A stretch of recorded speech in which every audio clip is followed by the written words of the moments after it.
What's going on, guys? It's Policies here, and welcome back to a brand new episode. So, at the beginning, when Bernie Sanders dropped out of the race, a lot of millennials were scared to get behind Hillary Clinton, especially the progressives and the Bernie bust people, because they thought that she wasn't really progressive. They thought that maybe the Bernie Sanders supporters and their friends and also their progressive family members or whoever would get behind Jill Stein, who is by far the most progressive candidate probably ever on a presidential ticket.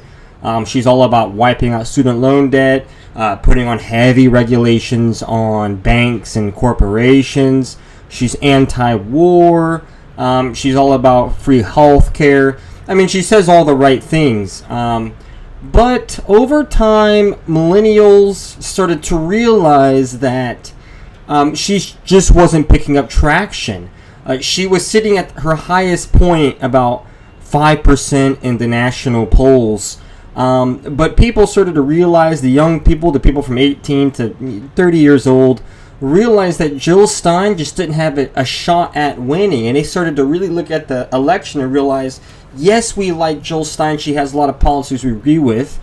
She is a progressive. She's not a warmonger like people say Hillary Clinton is. She's not a corrupt person like they say Hillary Clinton and Donald Trump is. But they realized that it became a two-person race. Gary Johnson's poll numbers in the last month have just dropped off with his stupid Aleppo comments and not able to name a foreign leader. And even his VP has pretty much said, he's pretty much done with Gary Johnson's getting behind Hillary Clinton. He pretty much said he's going to do anything he can to stop Donald Trump from winning. And now a lot of the people that were behind Jill Stein have realized that being behind Jill Stein is truly at this point of time a complete waste, utter waste of time. Her polls have fallen from 5% to about 1% nationally, pretty much off the map. There was never a chance in hell for her to win, but her support has pretty much either decided not to vote, but the smart ones have decided, heck, we got to get behind Hillary Clinton, we got to vote for her. Because if we don't, it's possible we could get in the worst case scenario, which is Donald Trump, which is everything that progressives don't want, right? Just really violent regarding immigration, totally all about war, nuking things, really tearing up everything about trade, starting all over again, which is just hard to do, ripping up our health care, ripping up Social Security, just causing all kinds of issues. He's the worst guy you could possibly get.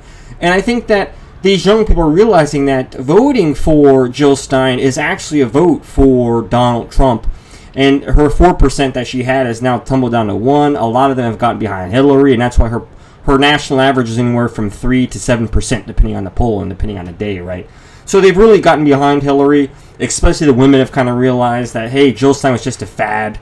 She was kind of like a Bernie number 2, but with not the same inspiration, not the same backing, not the same power, not the same influence, not the same stature. So I think it's a really good thing for progressives to finally realize that Jill Stein is a vote for Trump, and getting behind Hillary Clinton will allow us to at least have a major progressive candidate in office. And something else that I've talked to a lot of millennials, especially from really liberal universities in New York and California and Ohio, is that they realize that when it comes to domestic and economic policy, there's not a huge difference between Hillary Clinton and Jill Stein. In fact, they're quite identical on many different issues. They both want to heavily invest in green energy. They heavily want to invest in infrastructure, which will bring a lot of jobs back, rebuild our roads, rebuild our airports, just really get that going. They both are for subsidizing and trying to make college free. Jill Stein goes a little bit further, wants to make university free and wipe out student loans, but I think Hillary Clinton's a lot more practical and realizes that just wouldn't pass Congress. And it wouldn't pass Congress, especially if you have a red Senate and a red House. So Hillary has said she wants to make at least community college free, which is a step in the right direction. Hillary wants to expand and improve Obamacare, unlike Jill Stein just doesn't really have an idea on what she wants to do. She just wants to completely make it free, but there's no plan. So people realize that Hillary Clinton is a policy wonk, and they compare their policies and realize that, yes, Hillary Clinton's definitely more hawkish regarding foreign policy. Yes, she's not as far left as Bernie or Jill, but heck, she is drastically better than Donald Trump. She's the only person that could beat him at this point of time. There's less than 32 days before the election, and young people are waking up, and they're talking with more moderate Democrats and even kind of left-wing Republicans, who are realizing that the best choice is Hillary Clinton because her positions are almost identical with Jill Stein's on many different issues, and Jill Stein she's out of the race. In fact, she's losing pretty much as bad as she did last time when she ran against Barack Obama, and when she had a national polling average of 0.36%. I mean, literally just a complete failure. And Jill Stein doesn't know how to run a campaign.